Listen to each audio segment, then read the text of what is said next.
राघव ने अपने सूटकेस की जिप बंद की। एक तेज सन्नाटे को चीरती हुई गुजरी। उसने दीवार घड़ी की ओर देखा। सुबह के 5 बज रहे थे। अपनी जैकेट पहनते हुए वह सिया के पास आया और उसके माथे को धीरे से चूमा। 3 दिन की बात है, अपना ख्याल रखना। काम खत्म होते ही पहली फ्लाइट से लौट आऊंगा, उसने मुस्कुराकर कहा। उस मुस्कुराहट में एक थकावट थी, जिसे सिया पिछले कई महीनों से महसूस कर रही थी। सिया ने बस सिर हिलाया। पहुंचकर कॉल करना। दरवाजा बंद हुआ। क्लिक की वो आवाज जैसे सिया के दिल पर लगी। अचानक पूरे घर में एक भारी सन्नाटा पसर गया। ऐसा नहीं था कि वो अकेली रहने की आदी नहीं थी, लेकिन आज ये खालीपन कुछ अलग था। सिया खिड़की के पास जाकर खड़ी हो गई। बाहर आसमान का रंग गहरा था और बारिश की नन्ही बूंदें कांच पर अपनी लकीरें छोड़ रही थी। मौसम में एक अजीब सी उदासी थी, बिल्कुल सिया के मन की तरह। उनकी शादी को 7 साल हो चुके थे। इन 7 सालों ने बहुत कुछ बदला था। वह याद करने की कोशिश करने लगी कि आखिरी बार उन दोनों ने खुलकर कब हंसा था।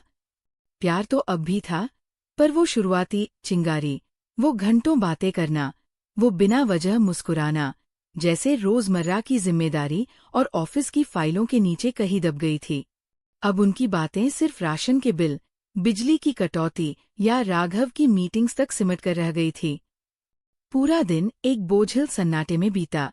दोपहर का खाना उसने बिना स्वाद के खाया और शाम ढलते ढलते उसने खुद को किताबों में उलझाने की कोशिश की, पर मन कहीं और ही भटक रहा था। रात के 11 बज रहे थे। सिया ने लाइट बंद की और सोने की कोशिश करने लगी। बाहर बारिश अब तेज हो चुकी थी। खिड़की से टकराते पानी का शोर कमरे की शांति को और गहरा बना रहा था।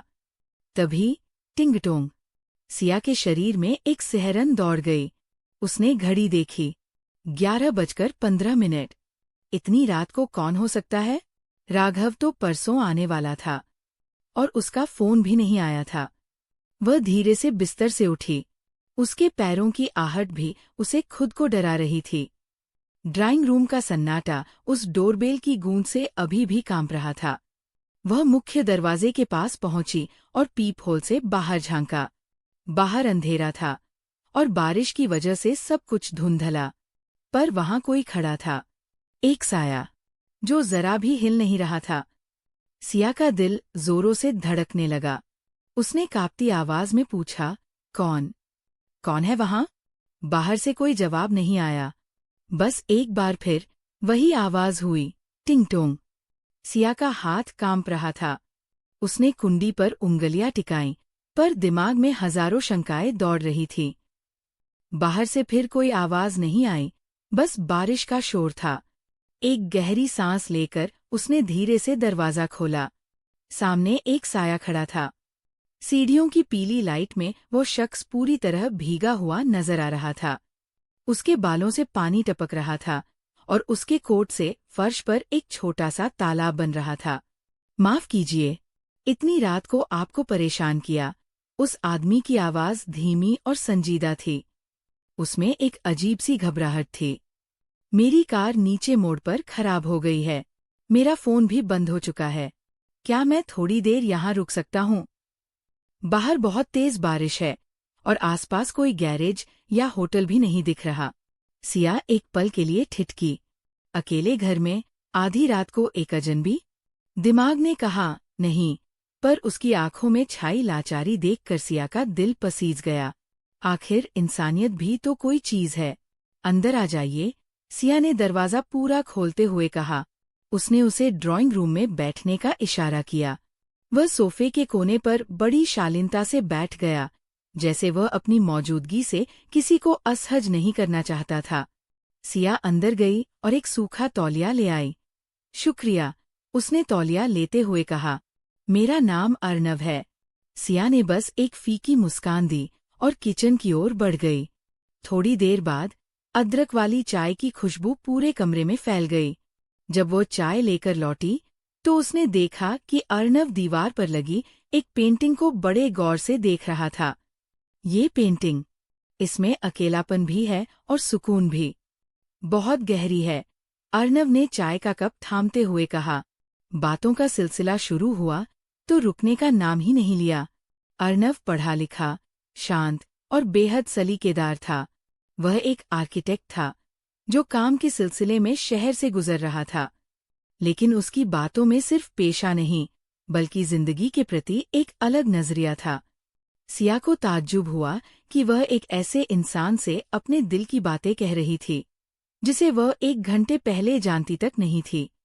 वह राघव के साथ अपने उन 7 सालों के बारे में बताने लगी जहां प्यार तो था पर संवाद खत्म हो चुका था।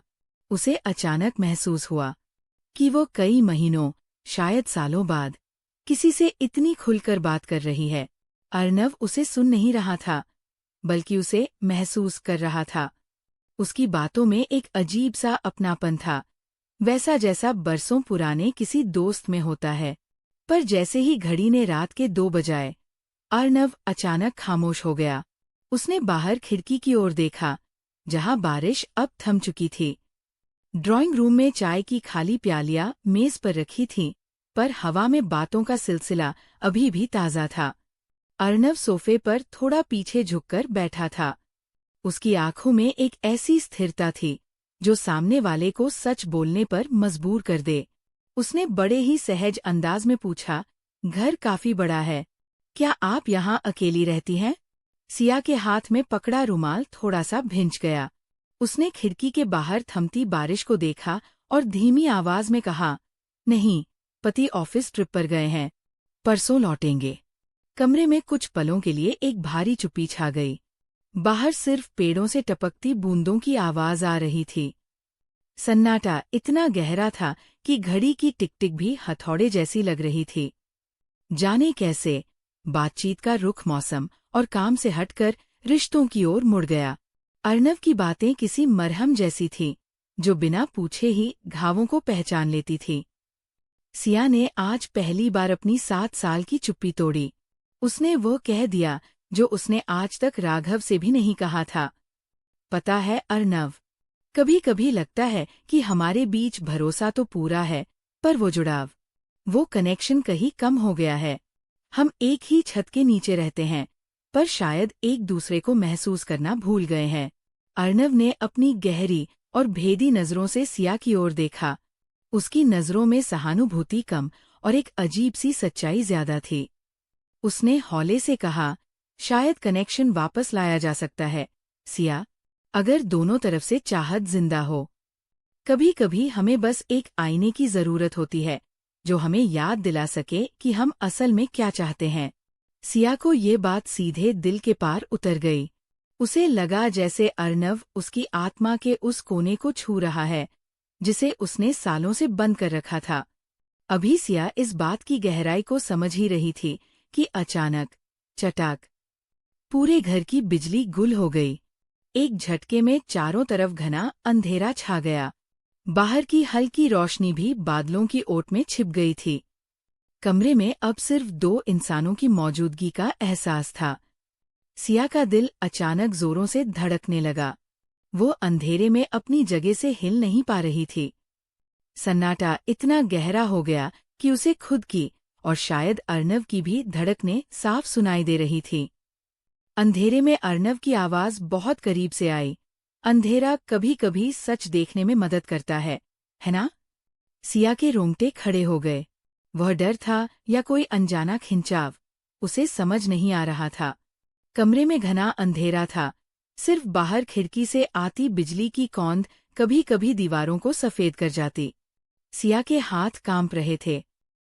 वह अंधेरे में रास्ता टटोलते हुए मेज की ओर बढ़ी ताकि मोमबत्ती जला सके। उसके पैर लड़खड़ाए, पर गिरने से पहले ही एक स्थिर और शांत आवाज अंधेरे को चीरती हुई आई, डरिए मत सिया, मैं बस यही हूँ और मैं यहाँ सिर्फ बारिश रुकने तक हूँ। अर्नव की आवाज में एक अजीब सा सम्मान और ठहराव था। उसमें कोई गलत इरादा नहीं था, सिर्फ एक ऐसी सांत्वना थी जो उस वक्त सिया को सबसे ज्यादा चाहिए थी। सिया के कदम वहीं रुक गए। उसने मोमबत्ती नहीं जलाई। उस अंधेरे ने उसे एक अजीब सी सुरक्षा का एहसास दिलाया, जहां उसे अपनी भावनाओं को छिपाने की जरूरत नहीं थी। अंधेरे में खड़े खड़े सिया को एक बिजली जैसा झटका लगा। उसे अचानक एहसास हुआ कि पिछले कुछ घंटों में उसने अर्नव से जो बातें की, वो असल में अर्नव के लिए नहीं थीं। वो तो उसके अपने अंदर का वो शोर था जिसे वो सालों से दबा रही थी। वो जो खालीपन उसे महसूस हो रहा था, वो अर्नव या किसी तीसरे की कमी की वजह से नहीं था, बल्कि उसके और राघव के बीच बढ़ती उस खामोश दूरी की वजह से था, जिसे दोनों ने मिलकर बनाया था। अर्नव तो बस एक जरिया था, एक आईना, जिसने उसे खुद से मिलवा दिया था। थोड़ी देर बाद बादलों का गर्जना कम हुआ और बारिश की आवाज धीमी पड़ गई। खिड़की के बाहर से सड़क की पीली रोशनी कमरे में झांकने लगी। बिजली वापस आ गई और चकाचौंध रोशनी ने फिर से हकीकत को सामने ला खड़ा किया। अर्नव खड़ा हुआ और अपने कोट को झाड़ा। बारिश रुक गई है, सिया। अब मुझे चलना चाहिए। सिया उसे दरवाजे तक छोड़ने आई। बाहर की हवा अब ठंडी और ताज़ा थी। जाते जाते अर्नव अपनी कार की ओर बढ़ा, पर फिर अचानक रुका और मुड़कर सिया की आंखों में देखा। उसने बस इतना कहा, एक बात हमेशा याद रखना, कभी कभी हमें बचाने के लिए बाहर से कोई नहीं आता। हमें खुद ही अपने रिश्ते के खंडहरों के अंदर वापस जाना होता है, उन यादों को खोजने के लिए जो हमने कहीं छोड़ दी है। सिया कुछ कह पाती, उससे पहले ही अर्नव अंधेरे में ओझल हो गया। क्लिक की आवाज के साथ दरवाजा बंद हुआ। सिया देर तक वही खड़ी रही। घर अब भी खाली था, सन्नाटा अब भी था, पर अब सिया का मन खाली नहीं था। अगली सुबह जब सूरज की पहली किरण खिड़की के पर्दों को चीरती हुई कमरे में आई, तो घर कल जैसा उदास नहीं लग रहा था। सिया ने रात भर ठीक से नींद नहीं ली थी, पर उसके चेहरे पर एक अजीब सा सुकून था। मेज पर रखी चाय अब भी गर्म थी। तभी उसके फोन की स्क्रीन चमक उठी। सिया ने फोन उठाया। दूसरी तरफ से राघव की थकी हुई लेकिन जानी पहचानी आवाज आई, सुनो सिया, मीटिंग्स उम्मीद से जल्दी खत्म हो गई है। अगर सब ठीक रहा तो मैं कल सुबह की पहली फ्लाइट से लौट आऊंगा। सिया के चेहरे पर एक धीमी और गहरी मुस्कान तैर गई। उसने खिड़की के बाहर देखा, जहां कल की बारिश के बाद पेड़ पौधे एकदम साफ और हरे नजर आ रहे थे। उसने बहुत ही कोमल स्वर में कहा, जल्दी आ जाओ राघव, मुझे तुमसे बहुत सारी बातें करनी हैं, ऐसी बातें जो शायद सालों से हम दोनों के बीच दबी रह गई थीं। राघव एक पल के लिए चुप हुआ। शायद वो सिया के लहजे में आए इस बदलाव को महसूस कर रहा था। सब ठीक तो है ना? उसने पूछा। हाँ, सिया ने आत्मविश्वास से जवाब दिया, अब सब ठीक होने वाला है। 2 दिन बाद जब दरवाजे की घंटी बजी, तो सिया का दिल वैसे ही धड़का जैसे उनकी शादी के शुरुआती दिनों में धड़कता था। उसने दरवाजा खोला।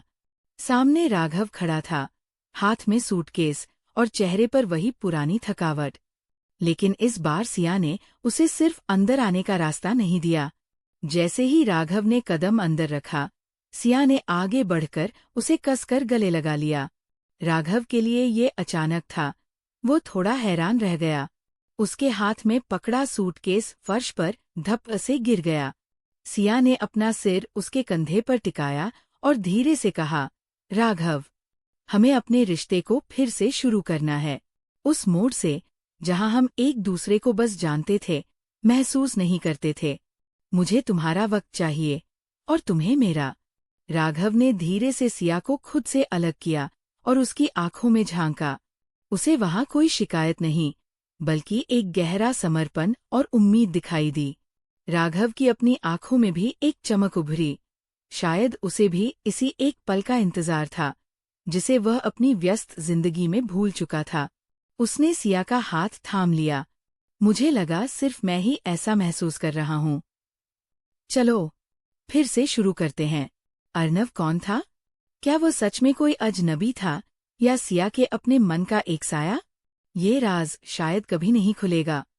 पर उस एक रात के सन्नाटे और उस अर्नव की बातों ने एक टूटते हुए घर को फिर से मंदिर बना दिया था। कमरे में अब सन्नाटा नहीं था, बल्कि एक नई शुरुआत की गूंज थी। हम अक्सर बाहर की दुनिया में वो सुकून तलाशते हैं जो हमारे अपने घर की बंद खिड़कियों और पुराने रिश्तों के बीच कहीं धूल खा रहा होता है। बस जरूरत है तो उस धूल को साफ करने की और एक दूसरे को फिर से महसूस करने की।